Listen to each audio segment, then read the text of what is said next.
নমস্কার, সকলকে আন্তরিক শুভেচ্ছা ভালোবাসা জানি।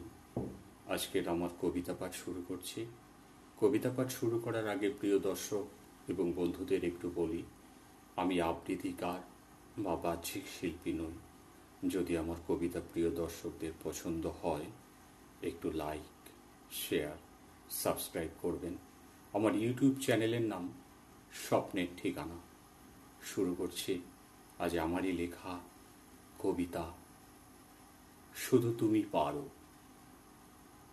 আপন নিঃশ্বাসে নিজেকে রেখেছি সাজিয়ে, পেঁজা তুলোর মতো মেঘখানি বুকে নিয়ে এখনো রয়েছি জড়িয়ে।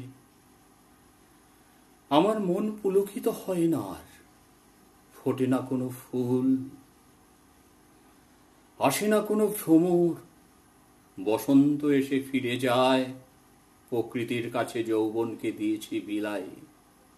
রূপ, রস, গন্ধ আলিঙ্গন করছে দক্ষিণা বাতাস। তুমি আসবে ফিরে, সে আশায় মৌন স্বরে রয়েছি বসে। শুধু একমাত্র তুমি পারো আমার ভালোবাসার প্রতিটি তপ্তবিন্দুকে শুষে নিতে। ছন্দহীন জীবন, সহস্র কামনা বাসনা অন্তরে সুপ্ত, দক্ষিণা বাতাস সমীরণ যেন রক্তিম পলাশ। নমস্কার।